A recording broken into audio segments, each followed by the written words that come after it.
The galaxy's deadliest combat academy accepted a human-rated harmless. The paperwork took 30 seconds. The consequences lasted forever. Vex Cora had been processing academy applications for 17 cycles, and in all that time, he had never once questioned the automated threat assessment system. Why would he? The thing was built by the Corvathi, those obsessive reptilian engineers who checked their calculations 6 times before breathing. If they said a species ranked 0.37 on the danger scale, then 0.37 it was. File approved. Next applicant, please. But this file, this cursed, bizarre, impossible file, the holographic display flickered above his desk, showing an application from someone called Riley Harrison, species designation, human, from the 3rd planet of the Sol system. Vex Cora's primary eye stalks contracted in confusion as he scanned the attached documentation. The threat assessment matrix had apparently suffered what his people would call a catastrophic logic failure. According to the official Galactic Census Bureau records, humans were rated at 0.21, barely more dangerous than the Fluffian cloud poets. Harmless. Adorable even. But then there was this footnote. This tiny, easily missed footnote that made Vex Cora's respiratory slits flutter with anxiety. Footnote 17b stated, quote, pending reclassification under review by the Galactic Threat Assessment Committee following multiple incidents involving human vessels, human negotiators, and one memorable occasion where a human threw a chair at a Drakian ambassador and somehow started a trade agreement, end quote. Vex Cora clicked his mandibles together nervously. He pulled up the Crimson Nexus Combat Academy requirements. Minimum danger rating for applicants, 0.40. This human did not qualify. Obviously, the system had made an error. He should reject this immediately. He reached for the rejection stamp. Then he saw the date on the application. It had been submitted 4 months ago. 4 months. The automated system should have flagged this within seconds. But somehow, it had languished in the processing queue. Probably because some idiot had misfiled it under Creative Arts Academy instead of Combat Academy. The routing codes were nearly identical. 1 character difference, CAA 7739 versus CAA 7. Creative Arts. Combat. An understandable mistake. Except now the application deadline had passed. If he rejected it now, the human could file a discrimination complaint. The paperwork for those took years. Years. Vex Cora had 600 more applications to process before his shift ended, and his supervisor was already furious about the backlog. He looked at the threat rating again. 0.21. Basically harmless. What could possibly go wrong? Vex Cora pressed the approval stamp with 3 of his tertiary manipulator arms, filed the documentation, and moved on to the next application. He forgot about Riley Harrison. Within 30 seconds, the galaxy would not forget her for considerably longer. The Crimson Nexus Combat Academy occupied an entire moon orbiting the gas giant Varthok Prime, and it had earned its reputation the old-fashioned way, through blood, terror, and an honestly impressive mortality rate that somehow stayed just below the legal threshold for educational institutions. The facility sprawled across the lunar surface like a massive scar, all jagged metal towers and reinforced blast shields, surrounded by training grounds that looked less like athletic fields and more like war crime exhibitions. This was where the galaxy sent its most dangerous younglings to become even more dangerous. This was where weakness went to die, often literally, though the Academy lawyers preferred the term voluntary withdrawal due to sudden catastrophic existence failure. Commander Thrax Val stood at the main landing platform, his forearms crossed over his armored thorax, watching the transport ships arrive with new cadets. He was a Kravik, which meant he stood roughly 3 meters tall, possessed natural bone plating that could deflect small arms fire, and had a face that looked like someone had tried to sculpt a nightmare out of angry granite. His reputation was simple. He had personally trained 47 galactic champions, crushed 12 separate insurrections, and once killed a star squid with nothing but a rusty spoon and what witnesses described as terrifying enthusiasm. He did not tolerate weakness. He did not accept excuses. He had made 3 previous cadets cry simply by looking at them, and one of those cadets was a Vorthon, pain feeder who literally consumed suffering for sustenance. The first transport ship landed with a hydraulic hiss, and out stepped a Drathkari warbrood, 6 identical quadrupeds with razor mandibles and venom sacs that glowed a sickly green through their translucent skin. They moved in perfect synchronization, their collective hive mind already calculating threat assessments and attack patterns. Thraxmore grunted approval. Drathkari never quit. They simply died in formation. The second transport disgorged a molten cast Pyrothean, its body wreathed in flames that burned hot enough to turn sand into glass. The thing stood 4 meters tall and radiated heat like a miniature sun. It had probably incinerated at least 2 family members during adolescence, standard Pyrothean childhood. Really?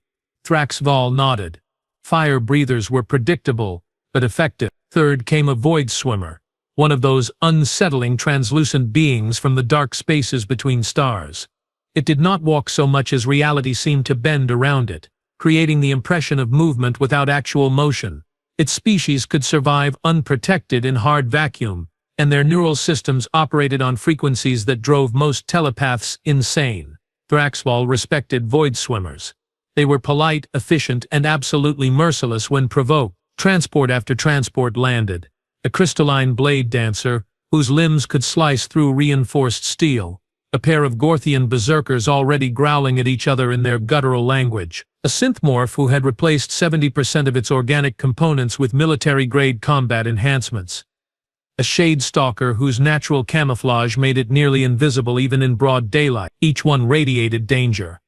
Each one had survived preliminary screening that included live fire exercises, psychological warfare simulations, and an interview process that was classified as enhanced interrogation in 47 systems. Each one knew exactly what they had signed up for. Commander Thraxval allowed himself a rare smile which on a Kravik looked like a boulder developing teeth. This would be a productive cycle. Strong cadets meant strong warriors. Strong warriors meant the Academy's reputation remained intact.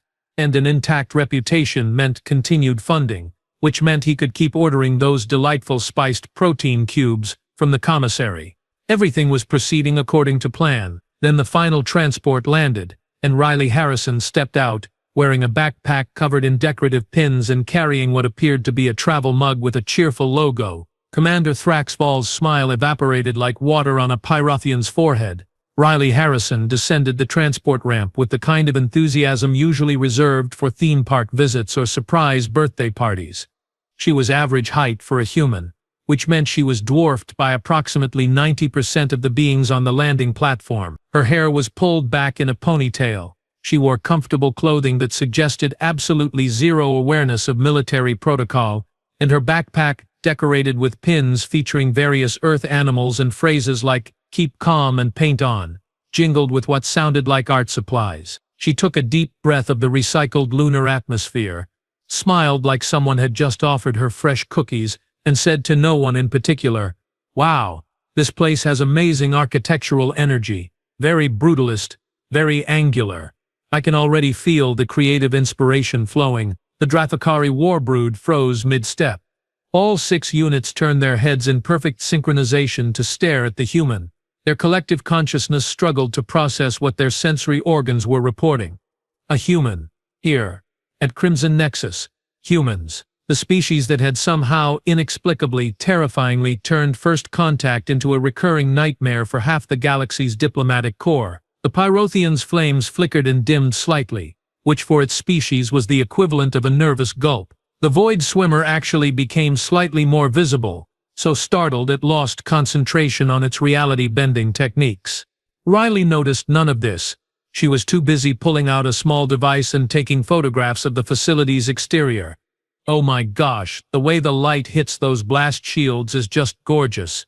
That's definitely going in my visual reference portfolio. Commander Thraxval's secondary hearts both skipped a beat. His tertiary heart briefly considered going on strike. He accessed his neural implant, frantically pulling up the new cadet roster. Harrison, Riley. Species human. Threat rating, 0.21.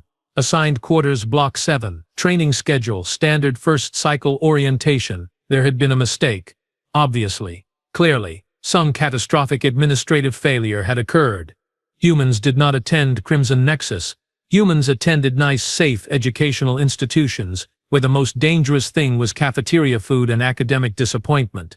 He began walking toward Riley, with measured, deliberate steps, each footfall making the platform vibrate slightly. Around him other cadets were backing away from the human, maintaining what they clearly felt was a safe distance. The Gorthian berserkers had stopped growling at each other and were now growling in the same direction, toward Riley, in a rare display of unified concern. Riley looked up from her camera as Thraxvol approached, and her face brightened. "Oh, hello. You must be one of the instructors. I am so excited to be here." The application process was super confusing, honestly, but I am just thrilled that I got accepted. The Crimson Nexus Creative Arts Academy has such an incredible reputation. Thraxvol stopped walking. His translator implant had to repeat her words twice before they made sense. Creative Arts Academy? Yes. Riley gestured enthusiastically at the facility behind him. I mean, I know the promotional materials were kind of intense and aggressive, but I figured that was just the Academy's unique branding strategy. Very edgy, very metal. I appreciate the commitment to an aesthetic. This is not, Thraxvol said slowly, his voice like grinding tectonic plates. A creative arts institution. Riley laughed, the sound bright and completely inappropriate for a moon dedicated to manufacturing efficient killers. Oh, I know it is probably more of a multidisciplinary program, right? Combat arts, performance arts, visual expression through physical media. I read about the synthesis approach in the brochure. Very innovative curriculum design. She pulled a datapad from her backpack and showed it to Thraxvol.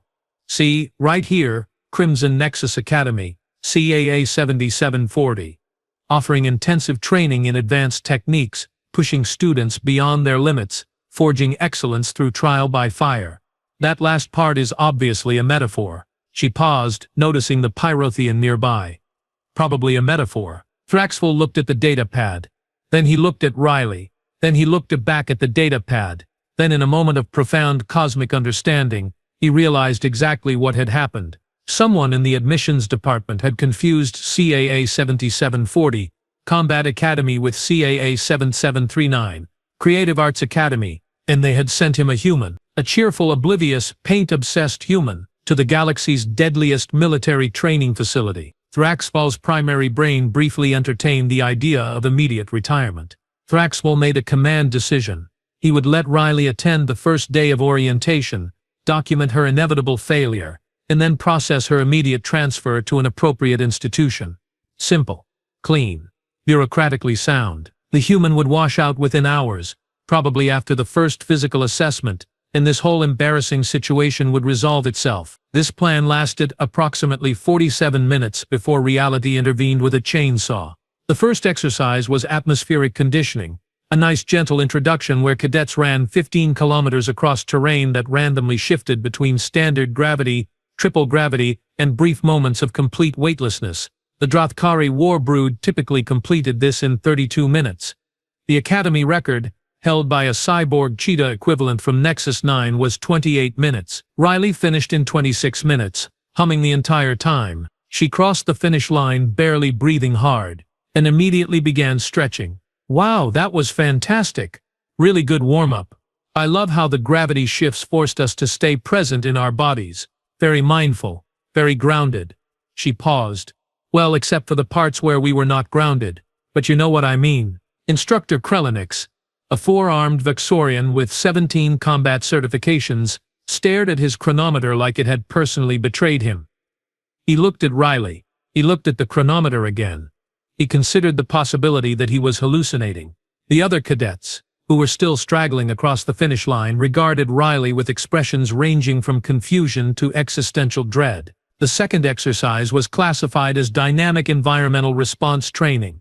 In practice, this meant the cadets were locked in a room that actively tried to kill them with laser grids, plasma jets, and mechanical crushers while they attempted to reach the exit. It was designed to test reflexes, spatial awareness, and the ability to function under extreme stress. Riley entered the room, took one look at the laser grids activating in complex patterns, and her face lit up like someone had just shown her a puppy. Oh, this is like three-dimensional light sculpture.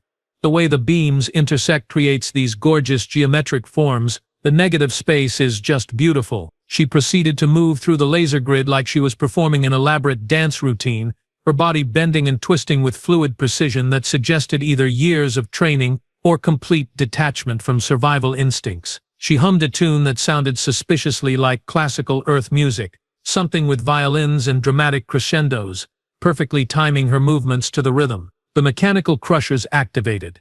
Riley performed what she clearly believed was a creative role, narrowly avoiding being flattened, and came up laughing. The kinetic energy in this space is incredible.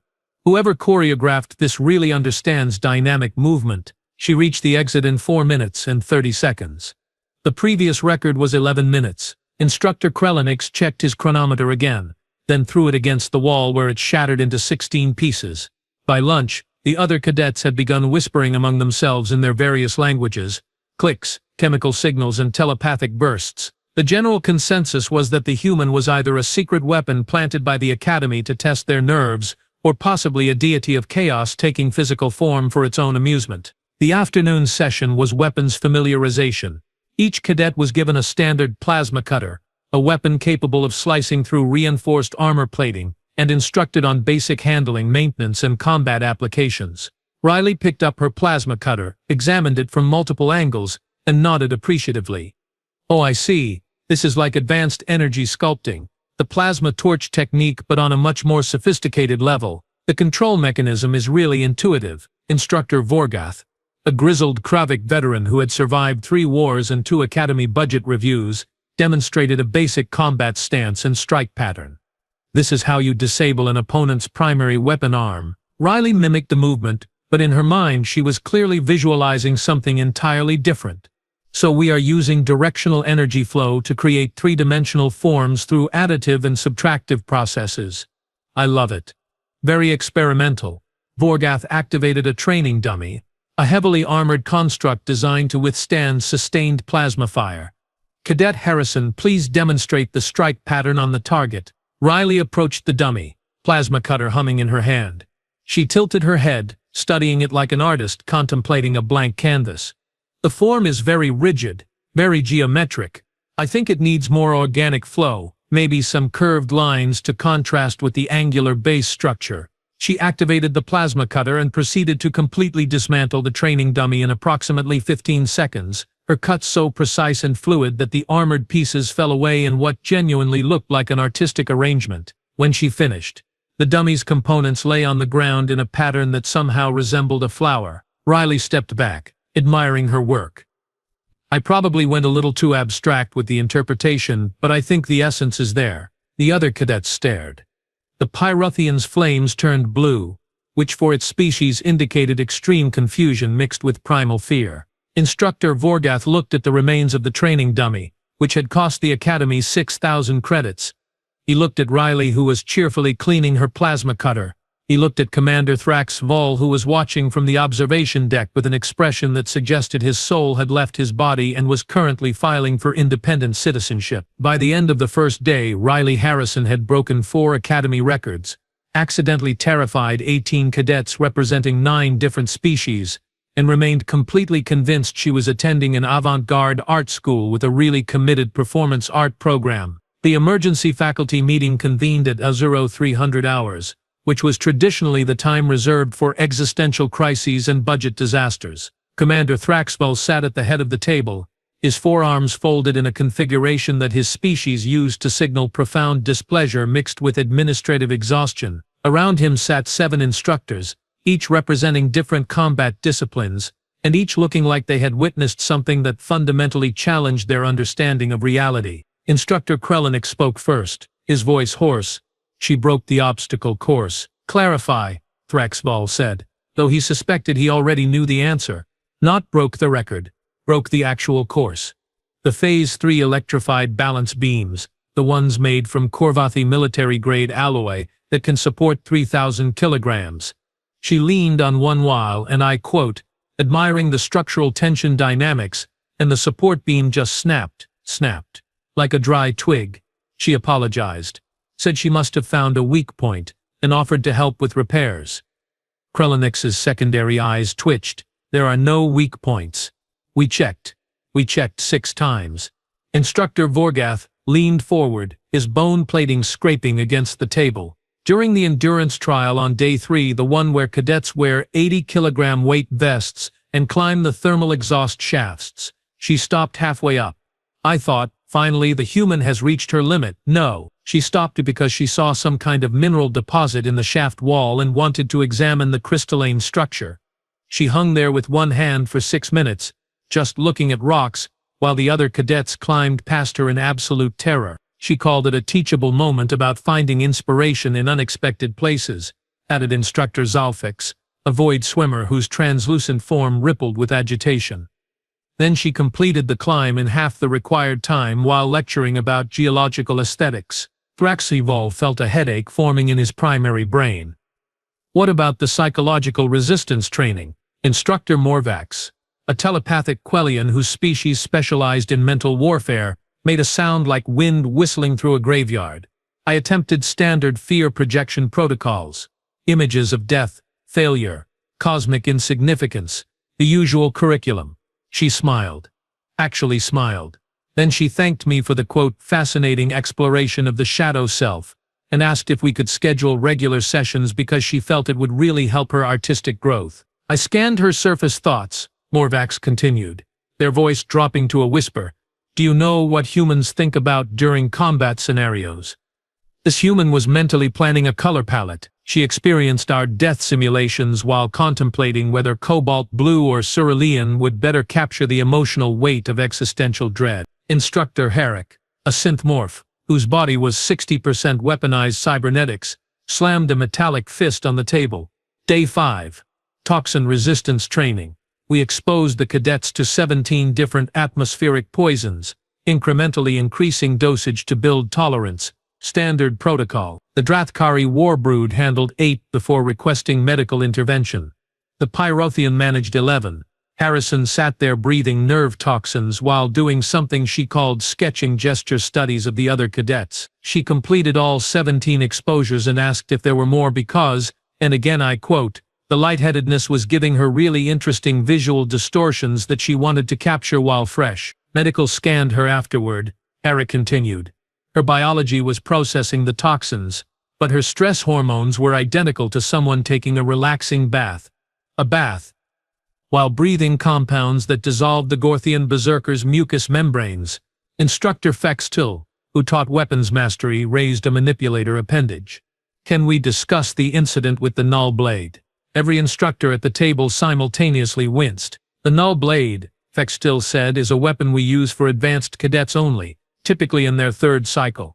It disrupts molecular bonds on contact and requires extensive mental discipline to wield safely. Harrison picked it up during her first week because she thought the energy signature was pretty. She then proceeded to demonstrate what she believed was an interpretive movement piece representing the fragility of matter, and in the process, she executed 7 master-level techniques that I have spent 40 years perfecting. When I asked where she learned void-form bladwork, she said she made it up based on the way light reflects off water.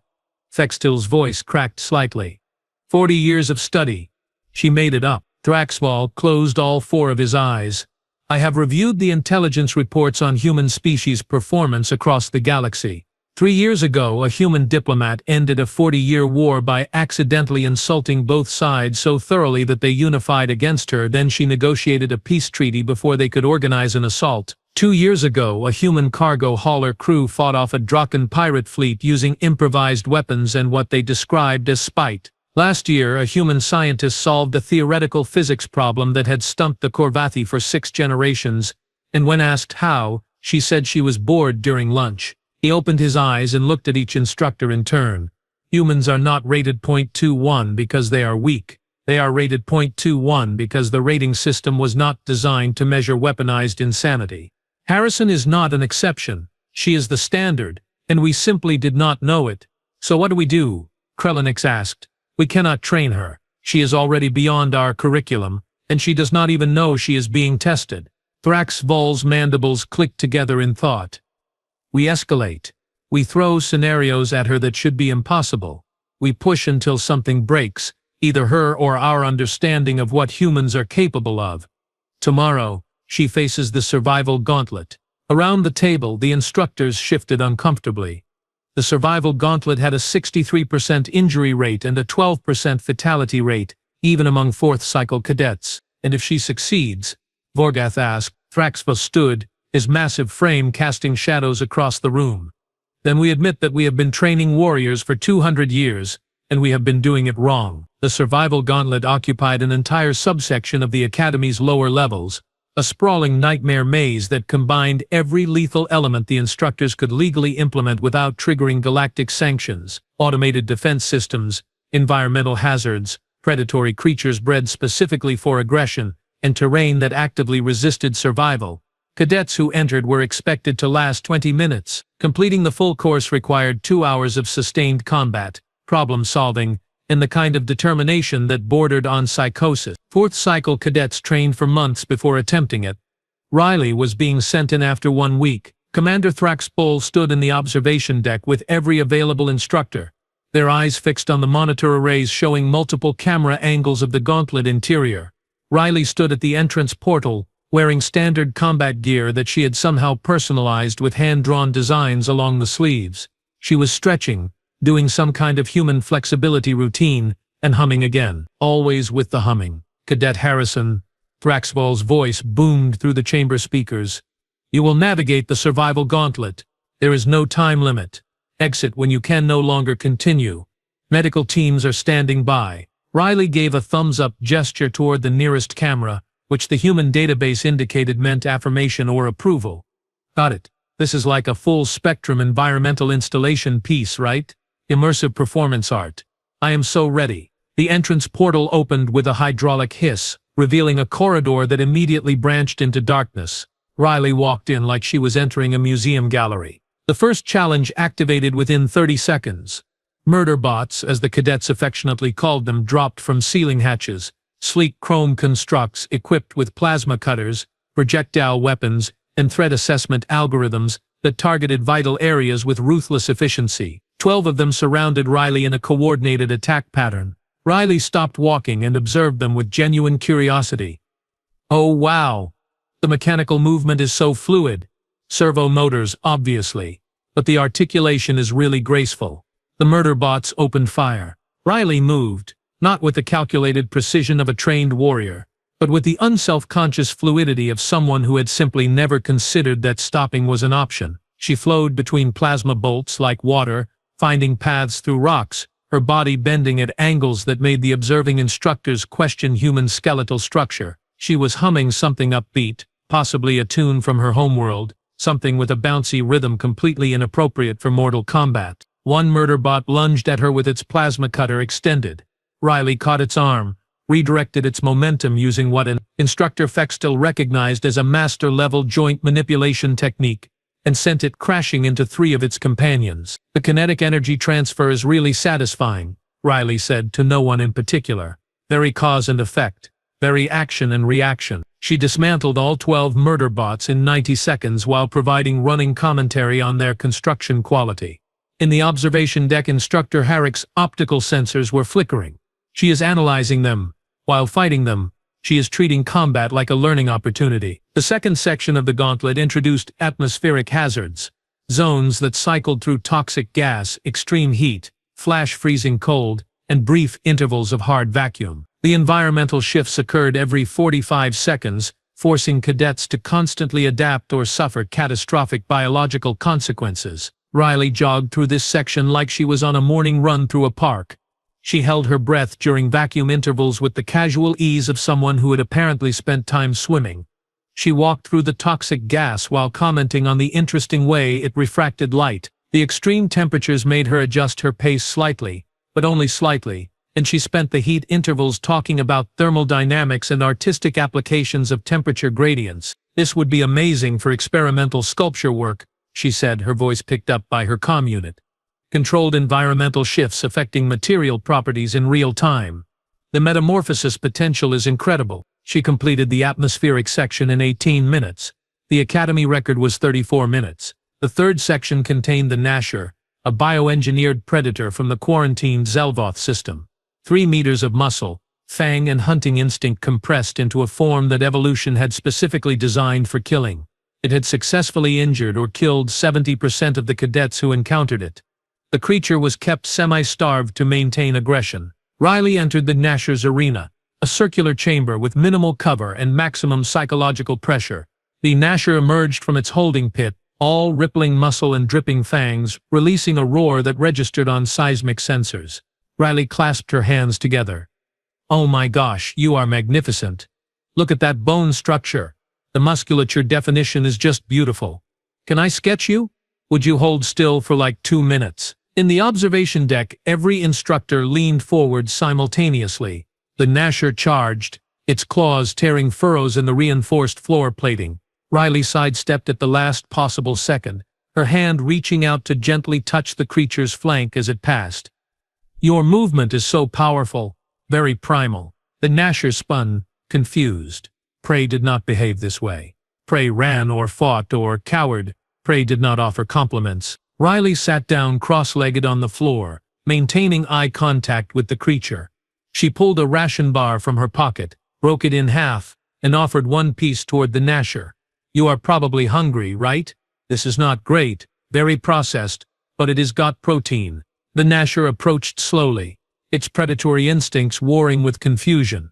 It sniffed the offered food. Then, in a moment that would be analyzed in xenobiology courses for the next decade, it gently took the ration bar from Riley's hand and sat down next to her. Riley pet its head.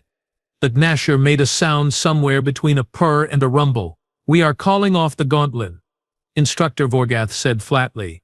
"She befriended the Gnasher. She befriended the apex predator. I am done. I am retiring. I am going to open a spore farm on a peaceful agricultural world and never think about humans again." Riley's voice came through the comm system. "Hey, quick question. Is there a lunch break built into this activity? Because I have been going for like an hour, and I am getting pretty hungry. Also, can I bring my new friend to the cafeteria? I feel like he needs better nutrition." Commander Thraxval looked at the timer display. 1 hour, 47 minutes.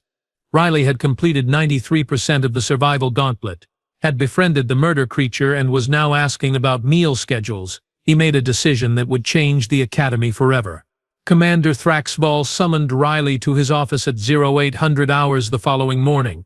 The room was designed to intimidate, all sharp angles and dim lighting, with commendations and weapons mounted on the walls as subtle reminders of the commander's extensive combat experience. Thraxval sat behind his massive desk, flanked by instructors Krelenix and Vorgath, both present as witnesses to what would undoubtedly be a difficult conversation. Riley entered with her characteristic cheerfulness, still wearing her personalized combat gear, a small sketchbook tucked under one arm.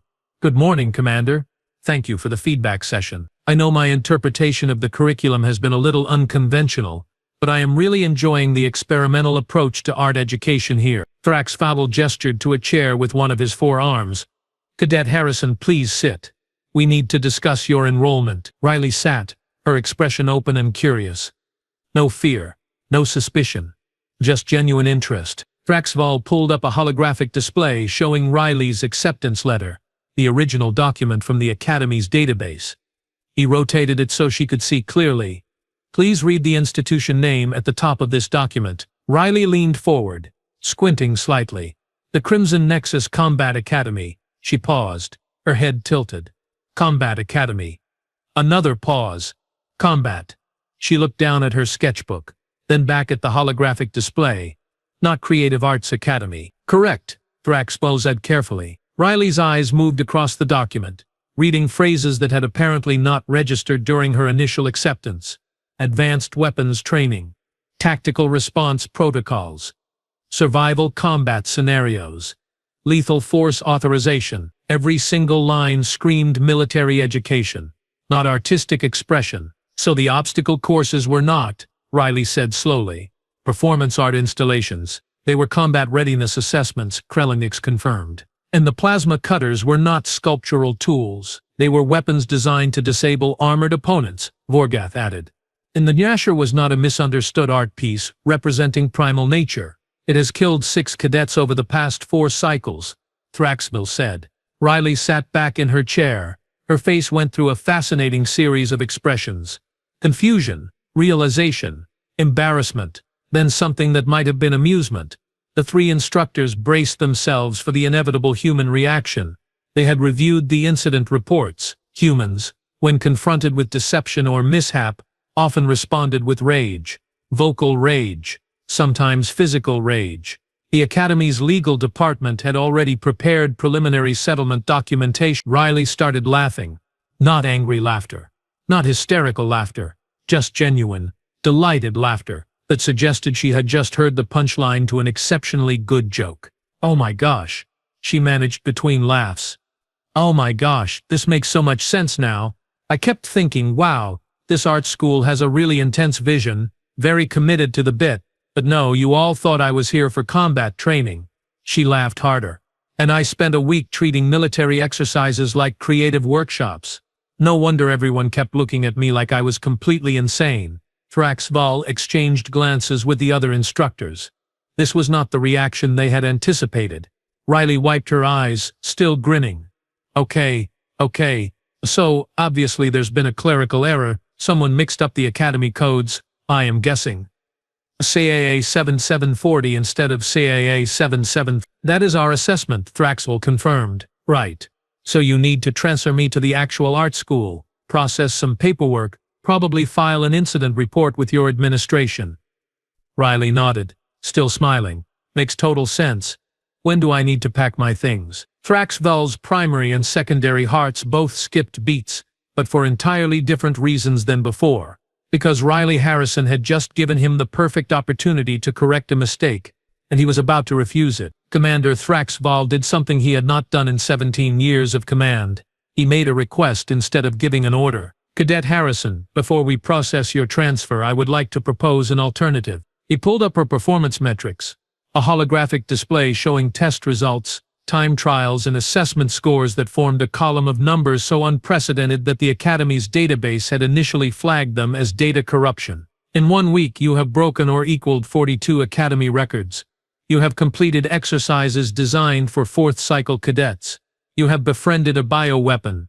You have accomplished all of this while believing you were attending art school." Riley looked at the numbers with polite interest, the way someone might regard statistics about a sport they do not follow. Thraxval continued. "What you could accomplish if you trained here intentionally, with full knowledge of the curriculum and its purpose, is beyond my capacity to calculate. I am asking you to consider staying, not as a mistaken art student, but as a combat cadet." Voluntarily, Riley blinked. "You want me to stay? Here? At Murder School? Combat Academy," Krelenix corrected gently. "We prefer Combat Academy. We would adjust your curriculum," Thraxval said. "Provide context for the training. Explain the purpose behind each exercise. You would be the first human to graduate from Crimson Nexus. That distinction carries considerable weight in military and security sectors across 70 systems." Riley was quiet for a long moment, her expression thoughtful. Then she smiled. But this time it was different, less oblivious, more considering. "Can I still bring my sketchbook to classes?" Vorgoth's bone plating rattled with what might have been a laugh. "Cadet, you can bring whatever you want. You have earned that privilege. And I can keep having lunch with my Nasher friend. I have been calling him Gerald, by the way. I feel like he responds to it. The bioweapon now has a name." Instructor Krelenix muttered. "Of course it does." Thraxval leaned forward. "You may maintain your creative interests alongside combat training. In fact, I suspect your unconventional perspective is precisely what makes you effective. We have spent 2 centuries teaching cadets to think like warriors. You think like an artist who happens to be devastatingly capable of violence, and that combination is frankly terrifying." Riley grinned. "Okay. Yeah. I will stay. This is going to make an amazing portfolio piece for grad school applications. Real interdisciplinary synthesis. Plus, Gerald needs someone to make sure he is getting proper enrichment." The news of Riley's decision to remain at the Academy spread through the cadet population within hours. Reactions varied. The Drothkari Warbrood updated their threat assessment protocols to classify humans as Tier 1 apex concerns. The Pyrotheans started maintaining a respectful distance of no less than 5 meters from Riley at all times. The Void Swimmer began attending her combat exercises just to observe, claiming it was studying human behavioral patterns for academic purposes. The Gorthian Berserkers, in a show of respect that shocked the entire faculty, offered Riley a formal challenge to honorable combat. She accepted, then proceeded to defeat both of them while explaining her theory about negative space in composition design. They became her devoted training partners and unofficial bodyguards. Halfway across the galaxy, in a small administrative office, Vexcora received 2 official communications on the same day. The first was a formal reprimand for processing errors and failure to verify species threat ratings, signed by 4 different supervisors and copied to the Galactic Education Standards Committee. The second was a commendation for innovative cadet recruitment that had resulted in unprecedented performance metrics and significant interspecies cultural exchange, signed by Commander Thraxvoll himself and endorsed by the Crimson Nexus Board of Directors. Vexcora stared at both documents with all available eye stalks, his respiratory slits fluttering in confusion.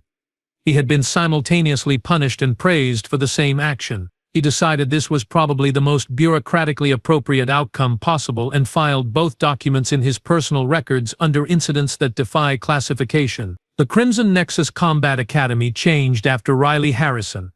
Instructors began questioning whether the traditional approach to training was actually optimal, or simply familiar.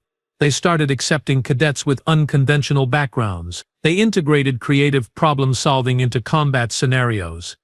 They stopped assuming that the most dangerous beings were the ones who looked threatening, and started paying attention to the ones who smiled while breaking records. Riley graduated 3 cycles later with honors, highest combat proficiency scores in Academy history, and a thesis titled Kinetic Expression and the Art of Controlled Violence that became required reading for first-cycle cadets. She went on to found a security consulting firm that specialized in creative threat assessment. Her clients included the Galactic Council, 3 major shipping corporations, and one very grateful Zenthari administrator, who she had never met but who sent her a fruit basket every year on the anniversary of her acceptance. Gerald the Gnasher retired from active duty and lived with Riley in her off-world habitat where he enjoyed regular meals, afternoon naps in sunbeams and occasional modeling sessions for her sculpture work. Commander Thraxvoll kept Riley's original acceptance letter framed in his office, displayed prominently next to his commendations and mounted weapons. Beneath it he had added a small plaque with a single sentence, "Sometimes the best warriors are the ones who never intended to be." And in a small office, processing the endless queue of Academy applications, Vexcora reached for his approval stamp with considerably more caution than he had before. He checked threat ratings twice now, sometimes 3 times. He cross-referenced species classifications and verified routing codes, because he had learned an important lesson about galactic bureaucracy and the humans who occasionally fell through its cracks. Sometimes a mistake is not an error. Sometimes it is an education, and sometimes, very rarely, a misfiled application can change an entire galaxy's understanding of what strength really means. Vexcora approved the next application, filed the documentation, and moved on to the next folder. He still forgot about most applicants within 30 seconds, but he never forgot about Riley Harrison. Nobody did.